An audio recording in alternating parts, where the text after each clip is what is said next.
There's something that attracts individuals to Egyptian history, whether it's the hieroglyphics, the pyramids, or the way that felines were revered. This ancient civilization clearly attracts a lot of attention. What's more, that has clearly pushed archaeologists to reveal however much they can about Egypt's past, including its demise-based recurses. Keeping this in mind, a team recently discovered a mummy that may alter our understanding of Egyptian history. We're talking about mummies here. This is the tale of Khaba's disclosure. The history of ancient Egypt is being rewritten by the mummy found dressed in strange ways. But before we get started, the best way to keep up with the most recent and greatest historical journeys content is to subscribe to our channel. Khofi was an Egyptian aristocrat who lived around a long time back during the Old Realm period. This segment of Egyptian history is known for the ascent of pyramid fabricating, a training what began with ruler Djoser. To get ready for his demise, he employed the planner and had up for a significant reason in that treated the Lord's task extremely in a serious way, and got back with the plan of a colossal structure appropriate for an Egyptian royal's resting place.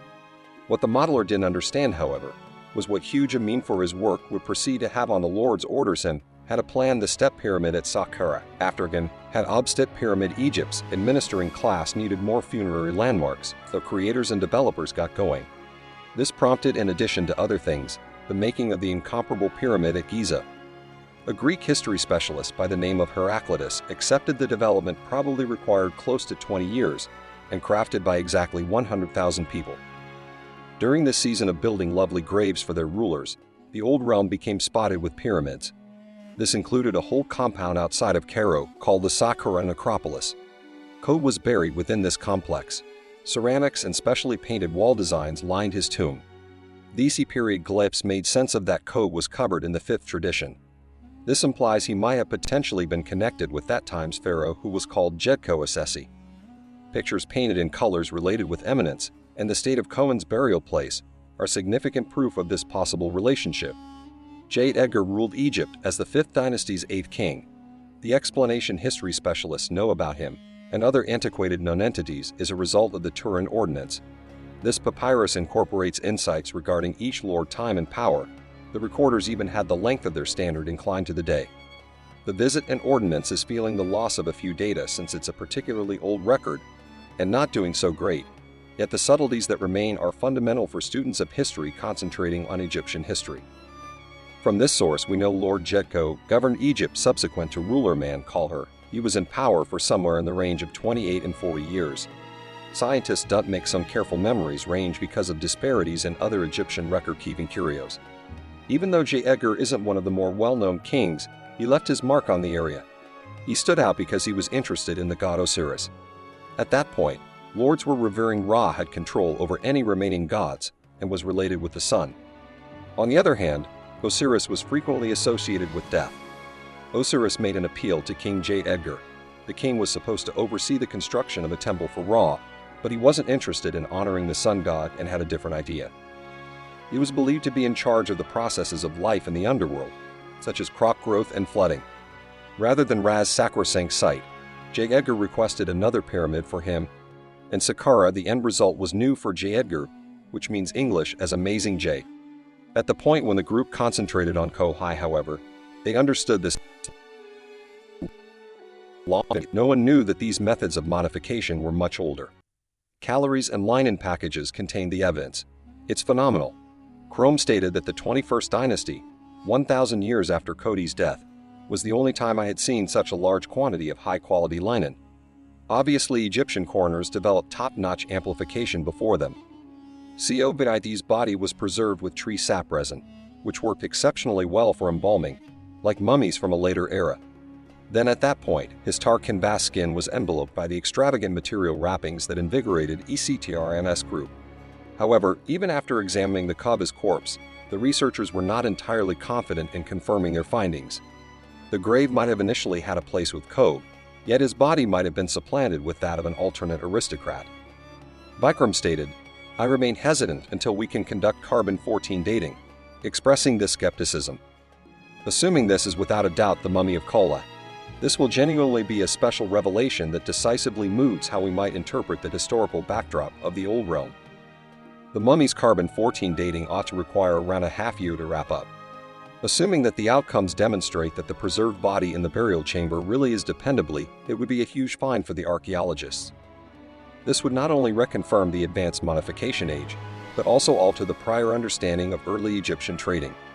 Ikram is still excited about the possibility of Khaba being an Old Kingdom mummy, despite the fact that she is waiting for additional information.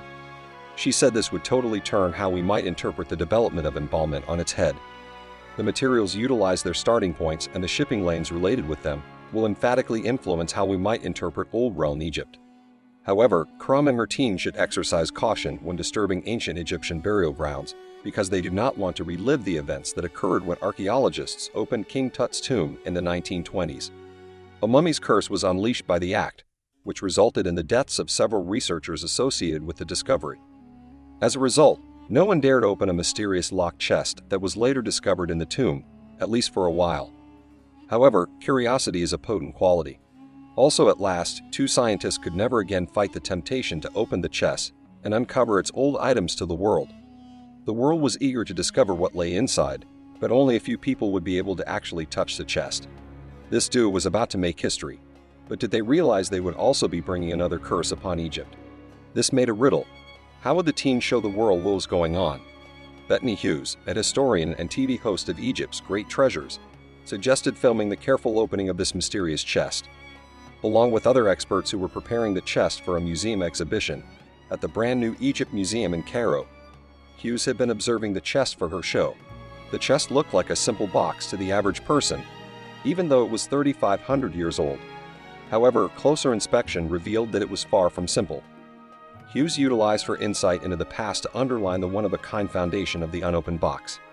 This mysterious box, she claimed, was one of the items in Howard Carter's original photographs of Tutankhamun's tomb. Since 1923, the box had been left alone, for a well-known reason. At the point when the uncovering of ruler Tutankhamun was being finished, both Howard Carter, an English paleontologist, and his lender Master Carnarvon tracked down inconvenience. Carnarvon passed on from blood harming a long time after the burial chamber opened, apparently capitulating to the famous revival of the pharaohs.